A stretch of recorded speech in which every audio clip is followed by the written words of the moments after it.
ఇసుకని ఎమ్మెల్యేలే అమ్ముకుంటారు, మైనింగ్ని ఎమ్మెల్యేలే అడ్డుకుంటారు, తమ వాళ్ళకి ఇచ్చుకుంటారు. అట్లాగే బెల్ట్ షాపులు ఎమ్మెల్యేలే దగ్గరుండి ప్రోత్సహిస్తారు.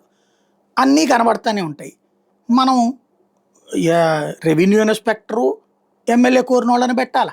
ఎస్ఐ దగ్గర నుంచి కానిస్టేబుల్ దగ్గర నుంచి ఎస్పీ దాకా వాళ్ళు కోరుకున్నటువంటి వాళ్ళనే పెట్టాలి. ఎందుకంటే మాది పొలిటికల్ గవర్నెన్స్ అని ప్రభుత్వమే చెప్పింది.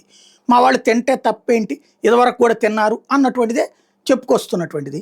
దాంతో ఎట్టాగు రాజకీయ నాయకుడు తింటున్నప్పుడు మేమెందుకు తినకూడదని అధికారులు ఉద్యోగులు కూడా వాళ్ళకి 100 ఇస్తున్నావు కదా, నాకు 50 ఇయ్యి, లేకపోతే నాకు 40 ఇయ్యి, ఇవ్వకపోతే నేను ఎందుకు పని చేస్తా అంటున్నారు. ఆ నాయకుడి దగ్గరికి వెళ్ళి మనం చెప్తే వాళ్ళు వీళ్ళకే చెప్పాలి. సరే ఆయన చెప్పాడు కాబట్టి 10 రూపాయలు తగ్గిస్తున్నాం, అంత మించి తగ్గించమని చెప్తున్నారు. అంటే లంచం లేనిదే పని కావట్లేదు. ఇది ఓపెన్గా కనబడుతున్నది.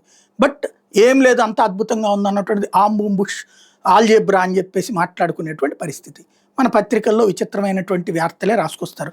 దీన్ని ఎలా డైవర్ట్ చేయాలి అంటే, చంద్రబాబు గారు మంచోళ్ళు, ఆయన ఎమ్మెల్యేలని కంట్రోల్ చేస్తున్నారు, ఎమ్మెల్యేలే దొంగలు అని చెప్పాలా.